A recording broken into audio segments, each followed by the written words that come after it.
నమస్తే STV news కి స్వాగతం. ముందుగా ముఖ్యాంశాలు. సీఎం చంద్రబాబు అధ్యక్షతన జరిగిన 41వ సిఆర్డీఏ అథారిటీ సమావేశం. అమరావతిలో కీలక పనులకు టెండర్లు పిలిచేందుకు సిఆర్డీఏ అథారిటీ ఆమోదం.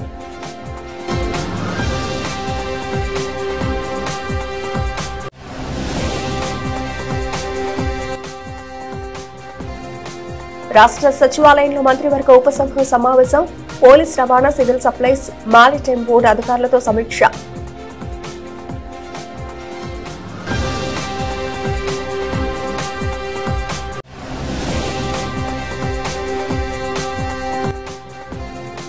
గ్రామ వార్డు సచివాలయాల పునర్వ్యవస్థీకరణపై ప్రభుత్వం ఫోకస్.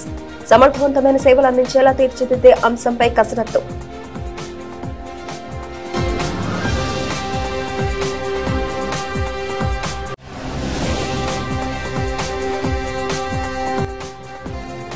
ఇంద్రకీలాద్రి అభివృద్ధిపై దృష్టి పెట్టిన కూటమి ప్రభుత్వం. భక్తులకు శాశ్వత ప్రాతిపదికన సౌకర్యాలు కల్పించాలని నిర్ణయం.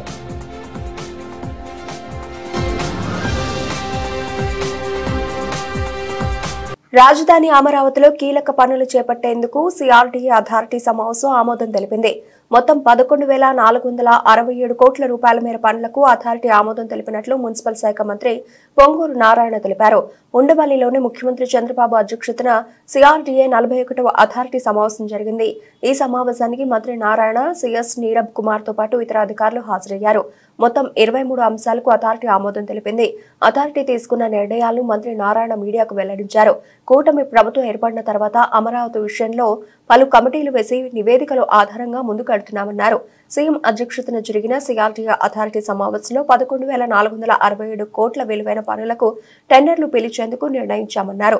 సీడ్ క్యాపిటల్లో నిర్మించే 360 కిలోమీటర్ల ట్రంక్ రోడ్లలో 2,498 కోట్ల రూపాయలతో కొన్ని రోడ్లకు పనుల ప్రారంభానికి ఆమోదం తెలిపింది. వరద నివారణకు 1,585 కోట్ల రూపాయలతో పాలవాగు, కొండవీటి వాగు, గ్రావిటీ కెనాల్ తో పాటు రిజర్వాయర్ల నిర్మాణానికి నిర్ణయించాం.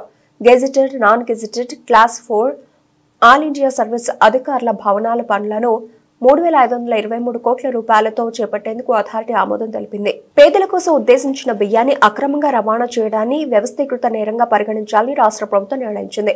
రాష్ట్ర సచివాలయంలో పౌర సరఫరాల శాఖ మంత్రి నాదెండ్ల మనోహర్, వ్యవసాయ శాఖ మంత్రి కె అచ్చెన్నాయుడు, వైద్య ఆరోగ్య శాఖ మంత్రి సత్యకుమార్ యాదవ్ తో కూడిన మంత్రివర్గ ఉపసంఘం సమావేశమైంది.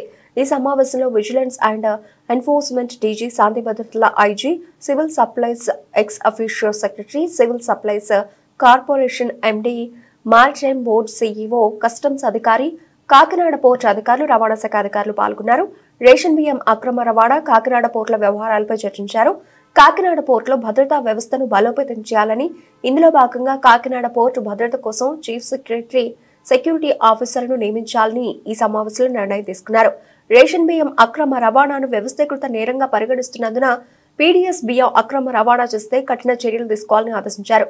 కాకినాడ పోర్ట్ పరిసర ప్రాంతాల్లో రవాణా కార్యక్రమాలపై నిఘాను కట్టుదిట్టం చేయనున్నారు. కాకినాడ యాంకరేజ్ పోర్టులో బియ్యం ఎగుమతి చేస్తున్న స్టెలా నాకుపై చట్టపరమైన చర్యలు తీసుకోవాలని నిర్ణయించారు. గ్రామ వార్డు సచివాలయ వ్యవస్థలో సమూల మార్పులు తీసుకువచ్చి మరింత అర్థవంతంగా, పటిష్టంగా ఈ వ్యవస్థను తయారు చేసి ప్రజలకు ఉపయోగకరంగా నిలపాలని ముఖ్యమంత్రి నారా చంద్రబాబు నాయుడు భావిస్తున్నారు. ఇందులో భాగంగా జీఎస్డబ్ల్యూఎస్ పై తన నివాసంలో ముఖ్యమంత్రి సమీక్ష జరిపారు. అటు గ్రామాల్లోనూ, ఇటు పట్టణ నగర ప్రాంతాల్లోనూ సచివాలయాలు ప్రజలకు మరింత చేరువై ఏ విధంగా మెరుగైన సేవలు అందించాలన్న దానిపైన ముఖ్యమంత్రి ప్రధానంగా చర్చించారు. సచివాలయ వ్యవస్థ పునర్వ్యవస్థీకరణ ప్రధాన అజెండాగా జరిగిన మొదటి మీటింగ్ లో వ్యవస్థ పనితీరు, ప్రజలకు అందుతున్న సేవలపై అధికారులు ప్రెజెంటేషన్ ఇచ్చారు. ఈ వ్యవస్థ ద్వారా అత్యుత్తమ ప్రజాసేవలు అందించడంతో పాటు సచివాలయ ఉద్యోగులకు కూడా ఒక క్రమబద్ధమైన ఉద్యోగ బాధ్యతలు కల్పించి ఈ వ్యవస్థను సమర్థవంతంగా ఉపయోగించుకునే అంశంపై చర్చించారు. మానవ వనరులను సక్రమంగా వినియోగించుకోవడంతో పాటు ఉద్యోగుల అవసరాలు, సౌకర్యాలపైన చర్చించారు. సచివాలయ ఉద్యోగులు కొందరికి ఎక్కువ పని, మరికొందరికి తక్కువ పని ఉండడం సరికాదని, అందరికీ సమానమైన పని బాధ్యత ఉండేలా చూడాలనే ఆలోచనపై అభిప్రాయాలు తీసుకున్నారు. ప్రభుత్వ అవసరాలకు అనుగుణంగా ఉద్యోగుల సర్దుబాటు, శిక్షణ వారికి ఇవ్వాలని సమావేశంలో చర్చించారు. మోకాళ్లు పూర్తిగా అరుగుదల సమస్యతో బాధపడే వారికి ఆంధ్రప్రదేశ్ రాష్ట్రంలోనే ప్రప్రథమంగా అగ్మెంటెడ్ రియాలిటీ టెక్నాలజీ ద్వారా మోకాళ్ల మార్పిడి శస్త్రచికిత్సను విజయవంతంగా చేసినట్లు doctor MJ Naidu, doctor Vamsi Krishna తెలిపారు. సూర్యారావుపేటలోని doctor MJ Naidu super speciality హాస్పిటల్లో ఏర్పాటు చేసిన విలేకరుల సమావేశంలో శస్త్రచికిత్సకు సంబంధించిన వివరాలను doctor MJ Naidu, doctor Vamsikrishna వివరించారు. కృష్ణా జిల్లా గంగూరు ప్రాంతానికి చెందిన 56 సంవత్సరాల అక్సర్ అనే మహిళ 3 ఏళ్ల నుంచి మోకాళ్ల వంకర, అరుగుదల సమస్యతో నడక కూడా ఇబ్బంది పడుతున్న నేపథ్యంలో తమను సంప్రదించడం జరిగిందన్నారు. వైద్య పరీక్షల అనంతరం మోకాలు పూర్తిగా అరిగిపోవడాన్ని గ్రేడ్ 4 స్టేజ్ గా గమనించామని, జాయింట్ రీప్లేస్మెంట్ ఆపరేషన్ చేయాలని సూచించినట్లు తెలిపారు. పూర్తిగా అరిగిపోయిన మోకాళ్ల జాయింట్ ను అగ్మెంటెడ్ రియాలిటీ టెక్నాలజీ ద్వారా అతి తక్కువ వ్యవధిలో శస్త్రచికిత్సను విజయవంతంగా నిర్వహించడం జరిగిందన్నారు. గతంలో రోబోటిక్ ద్వారా సర్జరీలు జరిగేవని, అవి కూడా సత్ఫలితాలు వచ్చేవని, అయితే మారుతున్న కాలానుగుణంగా శస్త్రచికిత్సలో కూడా మార్పులు తీసుకువచ్చినట్లు తెలిపారు. అగ్మెంటెడ్ రియాలిటీ టెక్నాలజీ ద్వారా మోకాళ్ల మార్పిడి సర్జరీని త్వరితగతిన పూర్తి చేయవచ్చునని, సర్జరీ అనంతరం ఒకరోజు వ్యవధిలోనే పేషెంట్ నడవగలుగుతున్నారని తెలియజేశారు. విలేకరుల సమావేశంలో ఆర్థోపెడిక్ వైద్యులు doctor Raviteja, doctor Raghuram, anaesthesia వైద్యులు రవికుమార్ తదితరులు పాల్గొన్నారు. ఈరోజు మనందరం ఇక్కడ ఎంజే నాయుడు హాస్పిటల్లో ఒక కొత్త టెక్నాలజీ ఒకటి స్టార్ట్ చేస్తున్నామండి. అది దాని సందర్భంగా మనం అందరినీ ఇక్కడ మిమ్మల్ని అందరినీ పిలవడం జరిగింది. మనం ఈ ఆర్థోపెడిక్స్ రంగంలో చూస్తుంటే ఏమవుతుందంటే వెరీ ర్యాపిడ్గా మనకి ఏంటంటే టెక్నాలజికల్ అడ్వాన్స్మెంట్స్ అనేది జరుగుతున్నాయండి. అంటే ఇప్పుడు మనకి 2000 ఆ టైంలో ఏమైందంటే నావిగేషన్ అనే టెక్నాలజీ ఒకటి వచ్చింది. నావిగేషన్ అంటే మనం చేసే కట్స్ అనేది ఎలా ఉన్నాయి, ఎంత యాక్యురేట్గా ఉన్నాయి అనేది మనకు ఒక గైడింగ్ టూల్లా పనిచేసేది. దాని తర్వాత 2000 నుంచి మనం చూసుకుంటూ వస్తే టెక్నాలజీ కంటిన్యూస్గా అడాప్ట్ అవ్వుకుంటూ వచ్చిందన్నమాట. 2010 ఆ టైం నుంచి రోబోస్ అనేవి స్టార్ట్ అయింది. రోబోస్ ఇవన్నీ ఏంటి అంటే మనకి మోర్ యాక్యురసీ రావడం కోసం మనం ఏంటంటే ప్రిసైజ్ కట్స్ తీసుకోవడానికి అనమాట. ఎందుకంటే టోటల్ నీ రీప్లేస్మెంట్ అనే ఒక సర్జరీలో మనం ఎంత ప్రిసైజ్గా కట్స్ తీసుకుంటే అంత లాంజివిటీ ఆఫ్ ది ఇంప్లాంట్స్ అనేది మనకి ఇంపాక్ట్ అవుతుంది అనమాట. మనం కరెక్ట్గా కట్స్ కానీ అనుకున్న విధంగా మనం తీసుకోగలిగినప్పుడు ఏమవుతుందంటే ఇంప్లాంట్స్ 10 years, 15 years, 20 years పైబడి కూడా పనిచేసే అవకాశం ఉంటుంది. సో 2010 ఆ టైం నుంచి రోబో స్టార్ట్ అయినాయండి. దాని తర్వాత 2016, 2017 అట్లా ఆ టైంకి మన ఇండియాలో కొద్దిగా మనం వాడటం కానీ మనం చూడటం కానీ జరిగింది. సో ఇలా జరుగుతున్నప్పుడు ఇంకా అడ్వాన్స్డ్గా ఇప్పుడు ఇంకా కొత్త టెక్నాలజీ ఒకటి ఏంటి అంటే ఆగ్మెంటెడ్ రియాలిటీ అనేది స్టార్ట్ అయిందండి. ఆగ్మెంటెడ్ రియాలిటీ అంటే ఇది ఏంటి అంటే మనకి ఇప్పుడు ఒక కళ్ళజోడులాగా వస్తుందండి. దాంట్లోనే మనకి ఇంట్యూటివ్గా మొత్తం ఏంటి అంటే టెక్నాలజీ ఉంటుంది. ఆ టెక్నాలజీ వల్ల మనకున్న బెనిఫిట్స్ ఏంటి అంటే మనం ఎంత డిగ్రీస్లో అయితే మనం కట్ తీసుకోవాలనుకున్నాం అంటే ఎవ్రీ డిగ్రీతో సహా అది మనకి యాక్యురేట్గా చూపిస్తుంది అనమాట. అంటే మనం ఇంత డిగ్రీలో యాంగిల్ కట్ తీసుకోవాలనుకున్నాము కానీ ఎంత డిగ్రీలో కట్ తీసుకోగలిగాం అనేది పర్సనలైజ్డ్ నీ రీప్లేస్మెంట్స్. మనం ముందుకెళ్ళే కొద్దీ కూడా ఏంటంటే ప్రతి ఒక్కరికి సేమ్గా మనం ట్రీట్ చేస్తే సరిపోదండి. ఇంతకుముందు ఏంటి అంటే మనం ఇంత యాక్యురేట్గా మెజర్ చేసే కేపబిలిటీ మన దగ్గర ఉండేది కాదు. సో అలాంటప్పుడు ఏంటంటే అందరికీ యావరేజ్గా 5 degrees ఉంటుంది అని మనం అలా క్యాలిక్యులేట్ చేసి ఆపరేట్ చేసేవాళ్ళం అనమాట. దానివల్ల కొద్దిగా ఇంప్లాంట్ లాంజివిటీ అనేది ఎఫెక్ట్ అవుతుంది. కానీ ఇప్పుడు మనకున్న పరికరాలు ఈ కొత్త టెక్నాలజీ వీటి వల్ల ఏమవుతుందంటే ఈ each and every single degree కూడా మనం పేషెంట్కి తగ్గట్టు పర్సనలైజ్డ్ నీ రీప్లేస్మెంట్స్ కూడా మనకు చేసే అవకాశం వస్తుందన్నమాట. ఇది ఓన్లీ కట్ చేసేటప్పుడు కానీ కట్ చేశాక కూడా మనం అంతే కరెక్ట్గా అయిందా లేదా అనేది కూడా మనం మెజర్ చేయగలం అనమాట. ఇది మళ్ళీ ఏంటంటే ఇంతకుముందు ఏంటంటే ఒక స్క్రీన్లో కనిపించి స్క్రీన్ వైపు చూసి అలా అన్నీ చేయాల్సి వచ్చేది. సో ఇప్పుడు ఇదేంటంటే మనకి కళ్ళలో మనకే చూపిస్తుంది, అది ఈ సర్జికల్ ఫీల్డ్ మీద సూపర్ ఇంపోజ్ అవుతుంది అనమాట. అది ఒకసారి స్క్రీన్లో మనం ఫర్ ది ఫస్ట్ టైం అండి ఆంధ్రప్రదేశ్లో మొన్న ఈ ఒక కేసు చేసామండి సక్సెస్ఫుల్గా. అది కూడా ఇప్పుడు మనం ఒకసారి ఇప్పుడు అది సో మీకు ఒకసారి చూపిస్తాం అది ఎలా కనిపిస్తుంది మనకి స్క్రీన్లో అనేది. మన దగ్గర తీసిన ఆ వీడియో ఉంటుంది కానీ మనం సర్జరీ చేసేటప్పుడు అది కూడా మనం చూడగలం ఇప్పుడు ఒకసారి.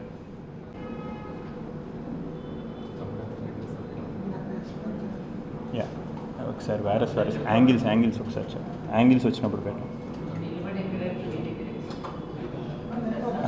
యాంగిల్స్ కొద్ది ముందుకే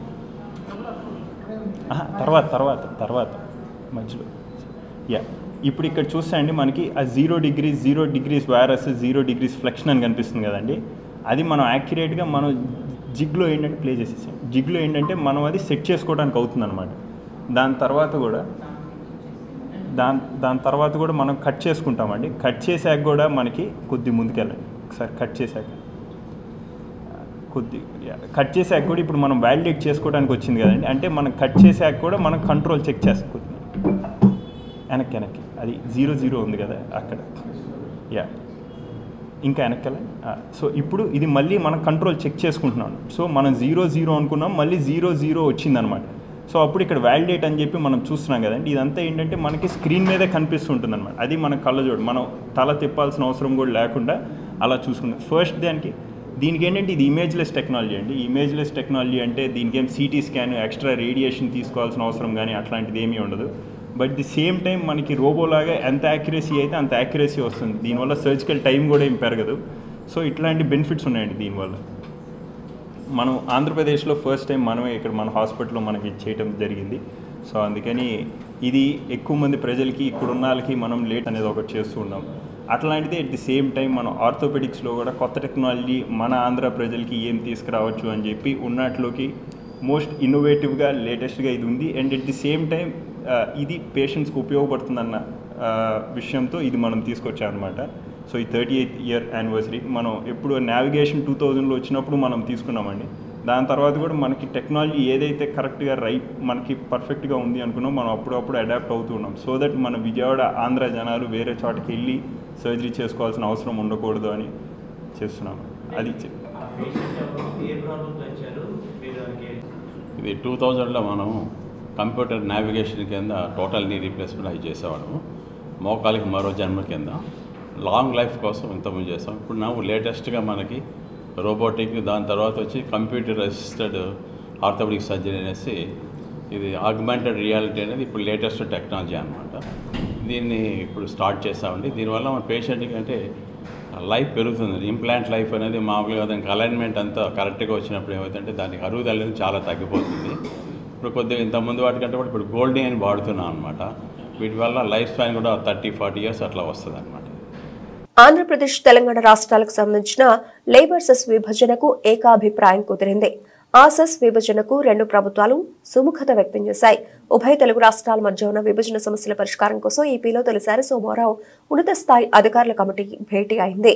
మంగళగిరిలోని ఏపీఐఏసీ భవనంలో జరిగిన ఈ భేటీకి రెండు రాష్ట్రాల సీఎస్లు అధ్యక్షత వహించారు.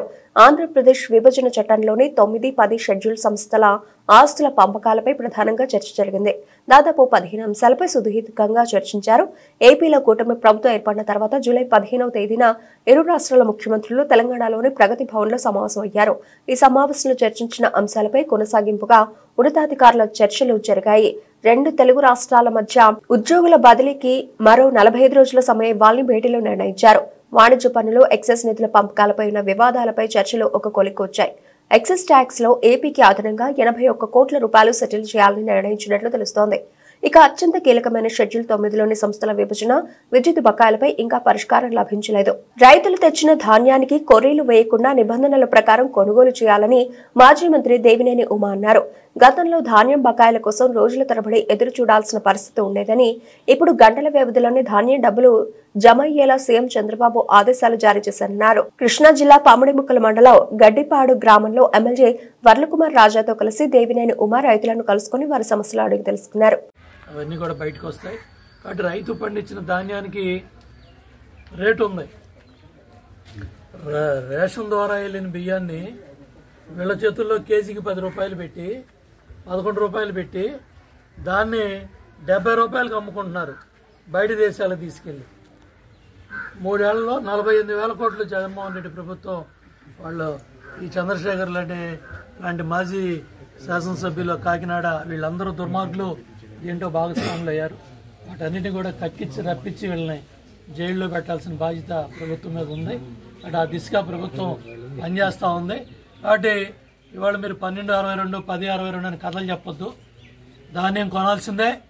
ఇది చంద్రబాబు నాయుడు గారి ఆజ్ఞ, తెలుగుదేశం కూటమి ప్రభుత్వం యొక్క ఆజ్ఞది. దళారీ మాటల మధ్యలో వాళ్ళు చెప్పే రైతాంగం నమ్మమాకండి. అది నెంబర్తో పని కాదు. ఏదైతే 17.40 రేటు రావాలో బస్తాకి, ఆ బస్తా రేటు మాకు ఇవ్వాల్సిందే. లేకపోతే 5 ఏళ్లు ప్రతిపక్షంలో దెబ్బలాడి కొట్లాడి రైతుల తరపున పోరాటం చేశాం. ఇవాళ ఇది ప్రజల ప్రభుత్వం, కూటమి ప్రభుత్వం, తెలుగుదేశం, జనసేన, బీజేపీ కూటమి ప్రభుత్వం ఇది. కాబట్టి చంద్రబాబు నాయుడు గారు అమ్మిన ధాన్యానికి ఇమ్మీడియట్గా 24 గంటల్లోనే డబ్బు ఇమ్మని ఆదేశాలు ఇచ్చారు. ఆ విధంగా అధికార యంత్రాంగం పరిగెత్తాలి, పనిచేయాలి. జిల్లా కలెక్టర్కి చెప్పాం, అదేవిధంగా డిఎస్ఓ చెప్పాం, రైతాంగానికి కూడా చెప్తున్నాం. దళారులకి, మధ్యవర్తులకి ఎవరికి మీరు బియ్యం ఇచ్చి మోసపోమాకండి. ఆ మిల్లుల్ని డిమాండ్ చేసి కొనిపించండి. అధికార యంత్రాంగాన్ని నిలదీసి పనిచేయించుకోండి. మీ పక్షాన ఎమ్మెల్యే మేమందరం కూడా మీ పక్షాన ఉన్నాం, రైతుల పక్షాన ఉన్నాం. గ్రామాల్లో రైతాంగాన్ని ఎమ్మెల్యే గారు నేను అందరం కూడా గురుమూర్తి గారు కలిసి ఎక్కడికక్కడ రైతులు ఈ ధాన్యం సమస్య అడుగుతూ ఉంటే కొన్న ధాన్యానికి వెంటనే 24 గంటల్లో డబ్బు వచ్చిందని రైతు చెప్పారు. అట్లాగే 1262 ఇబ్బంది జరుగుతూ ఉంది. దాని మీద సమస్య పరిష్కారం చేయమని అడిగితే వెంబడే శాసనసభ్యులు డిఎస్ఓని అట్లాగే జిల్లా కలెక్టర్తో కూడా మాట్లాడటం జరిగింది. చాలా స్పష్టంగా ఎక్కడైతే 1262లో ఇబ్బందులు వస్తూ ఉన్నాయో వాటిని డిఎస్ఓకి గట్టిగా చెప్పాం. దయచేసి రైతాంగం చంద్రబాబు నాయుడు గారు మంచి ఉద్దేశంతో 1740 రూపాయలు ఏదైతే ఉందో సివిల్ సప్లైస్ డిపార్ట్మెంట్ ద్వారా సంబంధిత శాఖల అధికారుల ద్వారా పడ్డ రైతాంగానికి వెంటనే డబ్బులు అందాలి. అట్లాగే ధాన్యం దళారులు పాలవకుండా దోపిడీకి గురి కాకుండా కష్టానికి తగ్గట్టు ఇప్పుడు చూడండి తుఫాను ప్రభావం వల్ల గుండెలు అరచేతిలో పట్టుకొని రైతులు అవ్వచ్చు, రైతు కూలీలు అవ్వచ్చు, మరి గత వారం రోజులుగా నిద్రపోయిన పరిస్థితి కూడా రైతాంగానికి లేదు. ఎందుకంటే ఎంత చినుకు పడుతుందో ఎంత దెబ్బతింటామనే ఆందోళనలోంచి ఇప్పుడే రైతు బయటకు వచ్చారు. కాబట్టి ఇమ్మీడియట్గా ఇప్పుడైతే జిల్లా కలెక్టర్ కూడా ఇమ్మీడియట్గా స్పందిస్తానని చెప్పారు. 1262 ఎందుకంటే సివిల్ సప్లైస్ మినిస్టర్ అట్లాగే మన మనోహర్ కూడా చెప్తా ఉన్నారు. అట్లాగే ఎందుకంటే ధాన్యం చూస్తూ ఉన్నాం, గత 3 ఏళ్ళు పేదవాళ్ళు తినే బియ్యాన్ని మరి అక్కడ రాబందులు చంద్రశేఖర్ ఇట్లాంటి రాబందులు 48,000 కోట్లు ధాన్యాన్ని ఏదైతే బియ్యాన్ని రేషన్ షాపుల్లో పేదవాడి దగ్గర 10 రూపాయలు కొనుక్కొని కిలో 48,000 కోట్లకి బయట దేశాలకి ఈ బియ్యాన్ని పంపించారు. ఆఫ్రికా దేశాలకి, బయట దేశాలకి. ఆ పాపాలన్నీ పవన్ కళ్యాణ్ గారు అట్లాగే చంద్రబాబు నాయుడు గారు, మనోహర్ గారు ఇవన్నీ కూడా మాట్లాడుతూ ఉన్నారు, చెప్తా ఉన్నారు. కాబట్టి వీటి మీద గట్టిగా చర్యలు ప్రభుత్వం తీసుకుంటుంది. ఏ విధంగా జగన్మోహన్ రెడ్డి ప్రభుత్వంలో దోచుకున్న 48,000 కోట్లని ఎట్టా కక్కించాలి, ఆ డబ్బుని మళ్ళీ ఎట్టా రప్పించాలి, ఏ విధంగా ఎవరెవరు దీంట్లో దుర్మార్గులు. మంగళగిరి నియోజకవర్గ ప్రజల కోసం మంగళగిరి ఎమ్మెల్యే ఐటీ శాఖ మంత్రి నారా లోకేష్ నిర్వహిస్తున్న ప్రజా దర్బార్కు ప్రజల నుంచి అనూహ్య స్పందన లభిస్తోంది. రోజు రోజుకు ఆదరణ పెరుగుతోంది. నియోజకవర్గంలోని వివిధ ప్రాంతాల నుంచి ప్రజలు ఉండవల్లిలోని నివాసానికి చేరుకుని మంత్రి లోకేష్ కు తమ సమస్యలు విన్నవిస్తున్నారు. చిన్న సమస్య నుంచి పెద్ద సమస్య వరకు ప్రతి ఒక్కరి నుంచి ఓపికగా వింటున్నారు. తన పరిధిలో ఉన్న సమస్యలను వెంటనే లోకేష్ పరిష్కరిస్తున్నారు. మంత్రి నారా లోకేష్ తన నియోజకవర్గంలో ప్రజా దర్బార్లో 48వ రోజుకు చేరుకుంది. వేకోజాము నుంచే వినతులను స్వీకరిస్తున్నారు. నియోజకవర్గ ప్రజలు తమ సమస్యలు చెప్పుకునేందుకు వీలుగా ఈ కార్యక్రమాన్ని ఏర్పాటు చేశారు. స్థానికంగా అందుబాటులో ఉండే రోజుల్లో ప్రజలను కలవనున్నట్లు తెలిపారు. కష్టాల్లో ఉన్న వారి కన్నీరుని ఏపీ మంత్రి నారా లోకేష్ తుడుస్తున్నారు. బెజవాడ దుర్గమ్మ ఆలయం అభివృద్ధిపై కూటమి ప్రభుత్వం దృష్టి పెట్టింది. భక్తులకు శాశ్వత ప్రాతిపదికన సౌకర్యాలు కల్పించాలని నిర్ణయించింది. పర్యాటక శాఖతో కలిసి ప్రతిపాదనలు రూపొందిస్తోంది. తాజాగా దుర్గమ్మ ఆలయం అభివృద్ధిపై మంత్రి ఆనం రామనారాయణ రెడ్డి ఆధ్వర్యంలో సమీక్షా సమావేశాన్ని నిర్వహించారు. దీనికి సంబంధించిన 10 కీలక అంశాలు ఉన్నాయి. రాబోయే శతాబ్దం అవసరాలకు తగ్గట్లు 100 కోట్ల రూపాయలతో శాశ్వత ప్రాతిపదికన అభివృద్ధి పనులకు చేపట్టేందుకు మాస్టర్ ప్లాన్ రూపొందించాలని నిర్ణయించారు. పర్యాటక శాఖతో సమన్వయం చేసుకుని దుర్గ గుడిని అభివృద్ధి చేయనున్నారు. తదితర అంశాలపై ప్రణాళికలు రూపొందించారు. కనకదుర్గ మల్లేశ్వర స్వామి యొక్క విజయవాడలో వెలిసిన ఈ ఆలయం పూర్వపు కార్యక్రమాలన్నింటినీ ఒకసారి సమీక్షించుకొని భవిష్యత్తులో ఆలయ అభివృద్ధికి ఏమి చేయాలి అనేటువంటి దానిలో స్థానిక పార్లమెంటు సభ్యులు శ్రీ కేశినేని చిన్ని గారు, మా దేవాదాయ శాఖ కమిషనర్ గారు, చీఫ్ ఇంజనీర్ గారు, ఇతర అధికారులు, ఆలయ ఎగ్జిక్యూటివ్ ఆఫీసరు, ఇతర ఇంజనీరింగ్ అధికారులు అందరితోటి కలిసి కొంతవరకు సమీక్షించడం జరిగింది. గతంలోనే మాస్టర్ ప్లాన్ తయారు చేయడానికి కొంత పని జరిగింది. అది మధ్యలో అనుకోకుండా ఆగిపోవడంతో దీన్ని మళ్ళీ పునశ్చరణ చేసుకొని దాన్ని మళ్ళీ ఉపయోగంలోకి తీసుకురావాలని చెప్పి దానికి సంబంధించినటువంటి అధికారులకి అందరికీ ఆదేశాలు ఇచ్చాం. అలాగే కేంద్ర ప్రభుత్వం నుంచి ప్రసాదం అనేటువంటి ఒక స్కీమ్ ద్వారా టెంపుల్ టూరిజంని అభివృద్ధి చేస్తూ నిధులు విడుదలవుతున్నాయి. అందులో భాగంగా దుర్గా మల్లేశ్వర స్వామి యొక్క ఈ యొక్క ఆలయం కూడా అందులో చేర్చబడింది. దీన్ని మరింతగా ఎక్కువ నిధులు సాధించడానికి ఏం చేయాలనే దానిలో పార్లమెంట్ సభ్యులు కొన్ని సూచనలు చేశారు. ముఖ్యంగా క్యూ లైన్లు కానీ, క్యూ లైన్లలో ఉన్నటువంటి వెయిటింగ్ హాల్స్ కానీ, అలాగే ఇక్కడికి వచ్చేటువంటి భక్తులు 24 గంటల పాటు లేదా 48 గంటల పాటు ఈ ప్రాంతంలోనే రూములు కానీ కాటేజెస్ కానీ ఉంటే వారు ఇక్కడ ఉండి అమ్మవారి దర్శనం చేయడానికి బాగుంటుంది అనేటువంటి అనేక సూచనల మీద చర్చించడం జరిగింది. రాబోయేటువంటి రోజుల్లో దీనికి ఒక రూపకల్పన చేసి మేము ఇప్పుడు కొంత సమయం ఫిక్స్ చేసాం.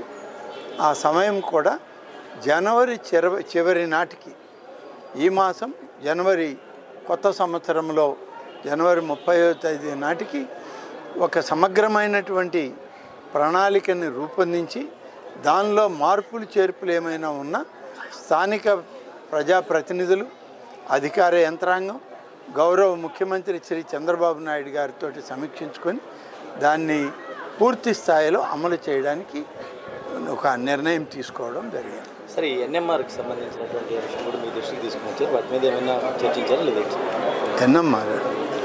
ఎన్ఎంఆర్ అనేటువంటిది ఇది టెంపుల్ అడ్మినిస్ట్రేషన్లో ఒక భాగం. ఇవాళ మేము సమగ్రంగా దేవాదాయ శాఖ అలాగే దుర్గా మల్లేశ్వర స్వామి ఆలయంలో ఉన్నటువంటి అనేక విషయాలు అభివృద్ధికి సంబంధించి చర్చించడం జరిగింది. ఇందులో క్షేత్రంలో కార్తీక మాసం సంపూర్ణమవుతున్నటువంటి సందర్భంలో ఈరోజు ప్రభుత్వం చేత శ్రీ చల్లా శ్రీనివాస శర్మ గారు ఆస్థాన సిద్ధాంతిగా నియమింపబడినారు. ఈ పత్రాన్ని ఈరోజు మాన్య మంత్రివర్యులు దేవాదాయ శాఖ మాత్యులు అయిన శ్రీ ఆనం రామనారాయణ రెడ్డి గారు ఆయనకు అందజేశారు. మరి ఇది ఒక శుభ పరిణామంగా భావిస్తున్నాము. కమిషనర్ గారు, ఎంపీ గారు కూడా ఈరోజు ఇక్కడికి వచ్చారు. వాళ్ళందరి చేతుల మీదుగా ఆస్థాన సిద్ధాంతి పదవిని ఈరోజు చల్లా శ్రీనివాస్ శర్మ గారు అలంకరించారు. మాకు చాలా సంతోషంగా ఉంది. మరి ఇలాంటి ఒక సిద్ధాంతకర్తతో మా వైదిక కమిటీ దేవాలయం కూడా పరిపుష్టమైందని చెప్పి మేము భావిస్తున్నాము. దేవాలయంలోనే కాకుండా ఇతర దేవాలయాలకు, దేవాదాయ శాఖకు సంబంధించినటువంటి కొన్ని సాంకేతికపరమైనటువంటి విషయాలలోన సలహా ఇవ్వడానికి లేదా పంచాంగ కర్తలుగా, ఒక నిష్ణాతులుగా, మరి భారతదేశంలో ఉన్నటువంటి అతి తక్కువ మంది పంచాంగకర్తల్లో పంచాంగం రాయడానికి కొన్ని సిద్ధాంతాలు ఉంటాయి. ఆ సిద్ధాంతాలన్నిటి అవగాహన చేసుకున్నటువంటి ఒక వ్యక్తిగా ఈయన సేవలు మనకు బాగా ఉపయోగపడతాయని, అలాగే ఈ మధ్యన శాస్త్ర అధ్యయనాలు తగ్గిపోతున్నాయి. జ్యోతిషాస్త్రం కావచ్చు, వాస్తు లేదా తర్క మీమాంస ఇత్యాది శాస్త్రాల యొక్క పఠనం తగ్గిపోతుంది, ప్రోత్సాహం కూడా తగ్గుతుంది. ఇటువంటి సందర్భంలో రాష్ట్ర దేవాదాయ శాఖ ఒక నిర్ణయాన్ని తీసుకొని ఇటువంటి ఈ అనుమతులు అన్నీ తీసుకొని చక్కగా వారికి నాకు ఈ స్థానాన్ని ఏర్పాటు చేయడం జరిగింది. ఉత్తర్వులు ఈరోజు మినిస్టర్ గారి ద్వారా తీసుకోవడం జరిగింది. ముఖ్యంగా కేవలం సేవా దృక్పథంతో మాత్రమే నేను ఈ దేవాలయానికి వచ్చాను. ప్రథమంగా చెప్పదలుచుకున్నటువంటిది అందులో కూడా పంచాంగ విషయాలు, గణితలో, పర్వదినయాలలో ప్రజలలో అపోహలు కొన్ని నెలకొని ఉన్నాయి. ఆ అపోహలు తొలగించడానికి అంటే పంచాంగకర్తలందరూ ధర్మ శాస్త్ర ప్రకారంగానే రచన చేస్తున్నారు, కానీ గణిత భేదమును వలన మాత్రమే తేడాలు వస్తున్నాయి. ఆ పద్ధతిలో దీనివలన ప్రజలలో పండగ నిర్ణయాల్లో అపోహలు ఏర్పడటం వలన అవి లేకుండా చేయటం ముఖ్య ఉద్దేశంగా వాటిని గణితాలు ఇప్పటికీ మాకు తెలిసి 14 గణితాలు ఉన్నాయి. ప్రస్తుతం మన ఉభయ రాష్ట్రాల్లో ప్రాచుర్యంలో పొందినటువంటివి 2 పద్ధతులు. ఒకటి దృక్ పద్ధతి, రెండవది పూర్వ పద్ధతి. ఇవి కాకుండా ఇంకా 12 పద్ధతులు ఉన్నాయి. మొత్తం కలిపి 14 పద్ధతులు. ఈ మిగిలినటువంటి వాటిల్లో మేము ఒక 10 పద్ధతుల్ని రీసెర్చ్ చేసి దానివల్ల ఆ పద్ధతుల్లో ఎక్కడెక్కడ భేదం వస్తుందని ఇప్పటివరకు తెలుసుకున్నాం. ఇంకా 4 పద్ధతులను మేము రీసెర్చ్ చేయవలసి ఉంది.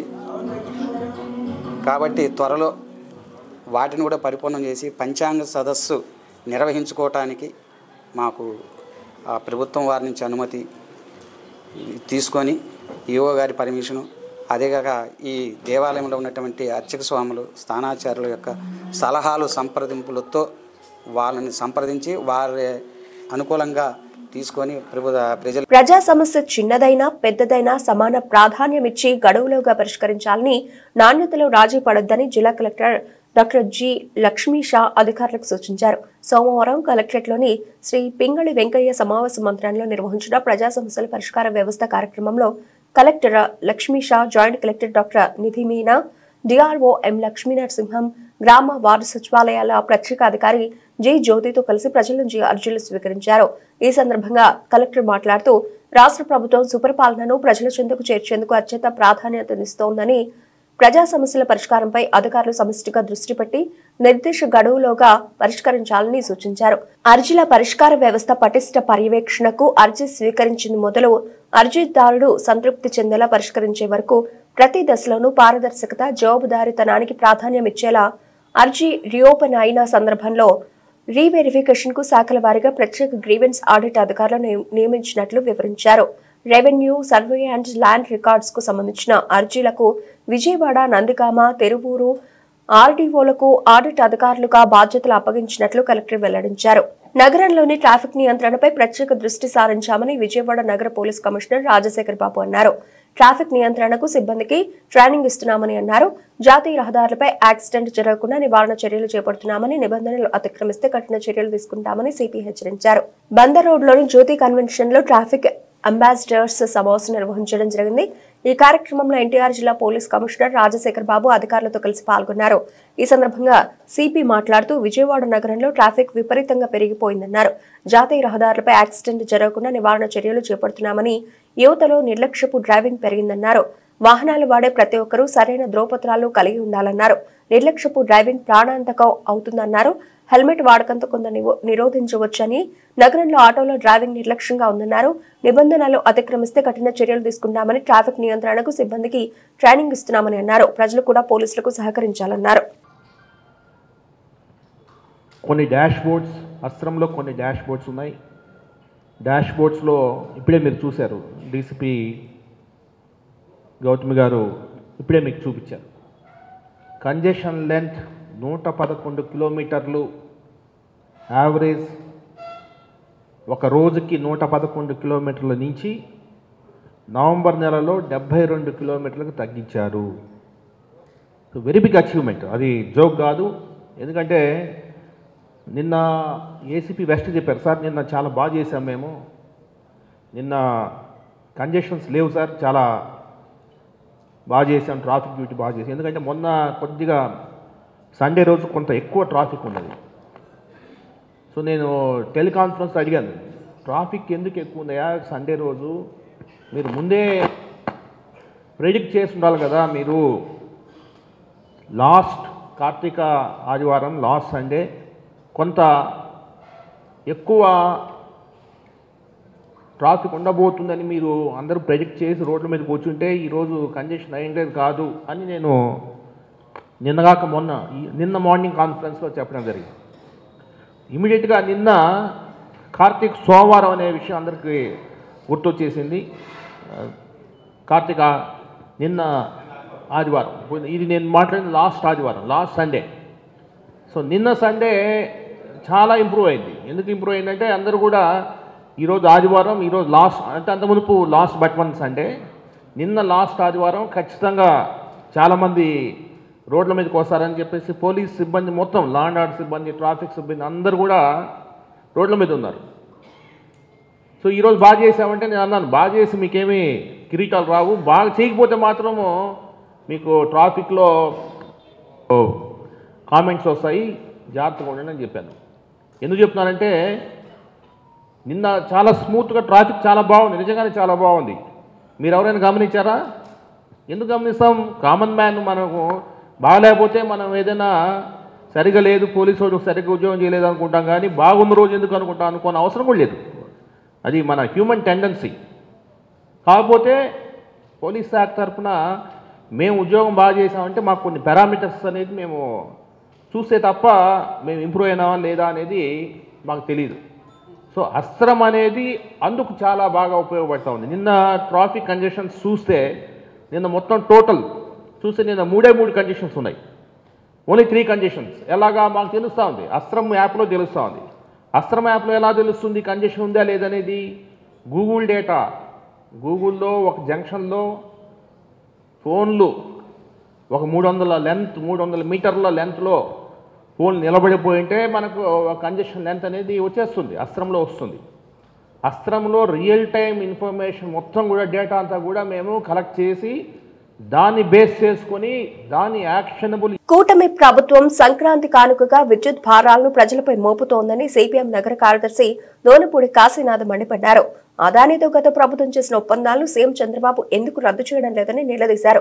విద్యుత్ ఛార్జీల పెంపును ఉపసంహరించుకోకపోతే ఉద్యమం తప్పదని హెచ్చరించారు. పెంచిన విద్యుత్ ఛార్జీలను ఉపసంహరించుకోవాలని డిమాండ్ చేస్తూ సిపిఎం ఆధ్వర్యంలో విజయవాడ రాణిగారి తోట సెంటర్ సిపిఎం కార్యాలయం వద్ద నిరసన కార్యక్రమం చేపట్టారు. ఈ సందర్భంగా పార్టీ నాయకులు ప్రభుత్వ విధానాలకు వ్యతిరేకంగా నినాదాలు చేశారు. అనంతరం కాశీనాథ్ మాట్లాడుతూ ఎన్నికల సమయంలో ఛార్జీలు పెంచమని చెప్పిన సీఎం చంద్రబాబు ఇప్పుడు అందుకు భిన్నంగా వ్యవహరిస్తున్నారని మండిపడ్డారు. గత ప్రభుత్వం తప్పిదాలంటూ మాట్లాడుతున్న కూటమి ప్రభుత్వం అదానితో ఒప్పందాలను ఎందుకు రద్దు చేయడం లేదని నిలదీశారు. కార్పొరేట్ శక్తులకు భయపడే విధంగా చంద్రబాబు వైఖరి ఉందని విమర్శించారు. ఈఆర్సీ పెంచుతుందంటూ ప్రజలను మభ్యపెట్టేందుకు ప్రయత్నించడం దుర్మార్గమన్నారు. విద్యుత్ స్మార్ట్ మీటర్ల బిగింపును గతంలో వ్యతిరేకించిన వాళ్లు ఇప్పుడు ఎందుకు మాట్లాడడం లేదన్నారు. ప్రభుత్వం ఇప్పటికైనా విద్యుత్ ఛార్జీల పెంపును ఉపసంహరించుకోవాలని, లేని పక్షంలో ఉద్యమం తప్పదని హెచ్చరించారు. దాదాపుగా 17,000 కోట్ల రూపాయల విద్యుత్ భారాల్ని రాష్ట్ర ప్రజల మీద మోపుతా ఉంది. ఇప్పటికే 6,072 కోట్లు ప్రజల మీద భారాలు మోపినటువంటి రాష్ట్ర ప్రభుత్వం ఇంకొక 11,000 నుండి 2,000 సబ్సిడీ ఇచ్చిందట. ఈఆర్సీ సబ్సిడీ ఇచ్చి 9,000 కోట్ల రూపాయల భారాన్ని ప్రజల మీద మోపేటువంటి దానికి సిద్ధపడింది. ఇది జనవరి నుంచి, అది నవంబర్ నుంచి వెరసి 17,000 కోట్ల రూపాయలు ఈరోజు భారం మోపేదానికి సిద్ధపడతా ఉంది. ప్రజలు అడుగుతూ ఉన్నారు, ఎన్నికల ముందు ఏం చెప్పావు చంద్రబాబు నాయుడు గారు మీరని. చంద్రబాబు నాయుడు గారినే కాదు, పవన్ కళ్యాణ్ గారిని కూడా అడుగుతూ ఉన్నారు, ఏం చెప్పారండి మీరని. ఆయన చెప్తూ ఉన్నటువంటిది ఏంటంటే ప్రభుత్వం మాకు సంబంధం లేదు, ఇది ఈఆర్సీ అని చెప్పనని. ఈఆర్సీ ప్రభుత్వంతో సంబంధం లేకుండా, ప్రభుత్వానికి ఇది లేకుండా, ప్రభుత్వ అజమాయిషీ లేకుండా డైరెక్ట్గా ఈఆర్సీ పెంచేటువంటి దానికి అంత దమ్ముందా అని చెప్పనేటువంటిది అడుగుతున్నాం మేము. ఈఆర్సీకి అంత దమ్మే కనుక ఉంటే ఈఆర్సీ బహిరంగ విచారణ చేయకుండా, అప్పీల్ తీసుకోకుండా, ప్రజల నుండి అర్జీలు సేకరించకుండా, అభిప్రాయ సేకరణ చేయకుండా డైరెక్ట్గా 9,000 కోట్ల రూపాయల భారం మోపేటువంటి దమ్ము, ధైర్యం ఈఆర్సీకి ఎక్కడి నుంచి వచ్చిందని చెప్పనేటువంటిది అడుగుతున్నాం. ఇది ఖచ్చితంగా చంద్రబాబు నాయుడు ప్రభుత్వం ఇచ్చినటువంటి దన్ను. ఆ దన్నుతోనే ఈరోజు 9,000 కోట్ల రూపాయల భారాన్ని ప్రజల మీద మోపేటువంటి దానికి సిద్ధపడతా ఉంది. మోడీ గారి మాటలని, మోడీ పాపాలే జగన్కి శాపాలేని అన్నాడు. నువ్వు ఎన్నికల ముందు చెప్పావు జగన్ బాధుడే అని చెప్పారని. ఇప్పుడు జగన్ బాధుడు కాదు, ఇప్పుడు బాబు బాధుడు పెరిగింది. ఇక్కడ బాబు కళ్యాణ్ల బాధుడు మామూలుగా లేదు. ఇక్కడ ఈ బాబు కళ్యాణ్ల బాధుడికి వ్యతిరేకంగా ప్రజలు సమాయత్తం అవ్వాల్సినటువంటి అవసరం ఉంది. ఎందుకు మీరు పెంచుతూ ఉన్నారని చెప్పారని అడుగుతూ ఉన్నాం. స్మార్ట్ మీటర్లు కానీ, సర్దుబాటు ఛార్జీలు కానీ, ట్రూ అప్ ఛార్జీలు కానీ అదాని చెప్పినట్టల్లా, మోడీ చెప్పినట్టల్లా ఆడుతూ ఉన్నటువంటి ఆ మోడీ నాటకంలో మీరంతా పావులయ్యారు. కాబట్టి ఇందులో అదానియే కాదు ఆంధ్రప్రదేశ్లో గత 5 నెలల క్రితం ఒక పెద్ద నానుడి, ఒక నినాదం బాధుడు పేరుతో ప్రతిపక్ష పార్టీలుగా ఉన్నటువంటి తెలుగుదేశం, జనసేన పెద్ద ఎత్తున ప్రచారం చేసుకున్నాయి. జగన్ బాధుడు కార్యక్రమంతో అధికారంలోకి వచ్చినటువంటి చంద్రబాబు నాయుడు, జనసేన కూటమి ప్రభుత్వం ఆ రోజు ఎన్నికల్లో ఎట్టి పరిస్థితుల్లో విద్యుత్ ఛార్జీలు పెంచబోము అని చెప్పేసి హామీ ఇచ్చి అధికారంలోకి వచ్చిన తర్వాత గత వైసీపీ ప్రభుత్వం 5 సంవత్సరాల కాలంలో 20,000 కోట్ల రూపాయల భారాలు వేస్తే అధికారంలోకి వచ్చిన తర్వాత 5 నెలల కాలంలోనే 17,000 కోట్ల రూపాయల భారాల్ని గత నెలలో 6,072 కోట్లు, నిన్న ఇచ్చినటువంటి ఈఆర్సీ ఇచ్చినటువంటిది 9,412 కోట్లు వెరసి మొత్తం దాదాపు 15,000 కోట్ల రూపాయల భారాల్ని ఈ 5 నెలల కాలంలోనే ప్రజల మీద వేసేదానికి కూటమి ప్రభుత్వం ముందుకొచ్చింది. ఇది మీరు ఇచ్చినటువంటి ఎన్నికల హామీని తొంగలో తొక్కడం కాదా అని చెప్పేసి మేము అడుగుతా ఉన్నాం. ప్రజలపైన 5 నెలల కాలంలోనే ఈ రకంగా భారాలు వేసేటువంటిది ఎంతవరకు సమంజసం? మీరు ఇచ్చినటువంటి హామీలు ఎక్కడ నిలబెట్టుకుంటున్నట్లు అని చెప్పేసి అడుగుతా ఉన్నాం. ఇప్పటికే ప్రజలపైన అనేక పన్నుల భారాలు పడతా ఉన్నాయి. అవి చాలువు అన్నట్టు విద్యుత్ భారాల్ని వెనువెన్ను ఈ రకంగా పెంచడం ఎంతవరకు సమంజసం అని చెప్పేసి అడుగుతా ఉన్నాం. ఈ రకంగా ప్రజలపైన భారాలు వేసేటువంటి మీ విధానాలు ఏదైతే కేంద్రంలో ఉన్నటువంటి బీజేపీ చెప్పినట్టు అటు వైసీపీ ప్రభుత్వం ఏ రకంగా అయితే అమలు చేస్తుందో ఇప్పుడు మన రాష్ట్రంలో ఉన్నటువంటి కూటమి ప్రభుత్వం కూడా ఆ రకంగా తెలుగుదేశం జనసేన అమలు చేస్తూ ఉన్నాయి. ఇది ఏ రకంగా వైసీపీకి ఏ రకంగా అయితే అధికారాన్ని దూరం చేసిందో మరలా మీకు కూడా ఇదే పరిస్థితి రావడానికి ఈ విధానాలు కారణమవుతాయని చెప్పేసి కూడా మేము హెచ్చరిస్తూ ఉన్నాం. కాబట్టి రాబోయే కాలంలో ఈ విద్యుత్ ఛార్జీలకి వ్యతిరేకంగా పెద్ద ఎత్తున బులెటిన్ ముగించే ముందు హెడ్లైన్స్ మరోసారి. సీఎం చంద్రబాబు అధ్యక్షతన జరిగిన 41వ సిఆర్డీఏ అథారిటీ సమావేశం. అమరావతిలో కీలక పనులకు టెండర్లు పిలిచేందుకు సిఆర్డీఏ అథారిటీ ఆమోదం.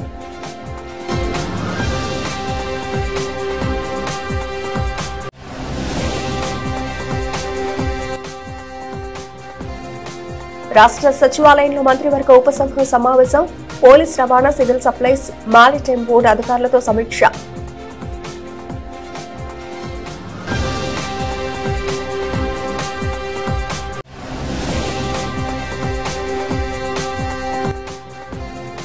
గ్రామ వార్డు సచివాలయాల పునర్వ్యవస్థీకరణపై ప్రభుత్వం ఫోకస్. సమర్థవంతమైన సేవలు అందించేలా తీర్చిదిద్దే అంశంపై కసరత్తు.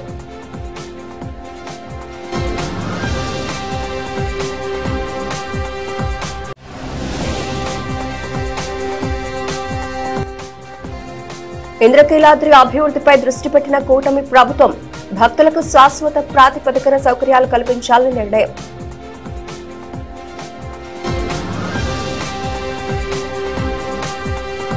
ఇవి ఇప్పటివరకు నా bulletin updates. Keep watching STV news.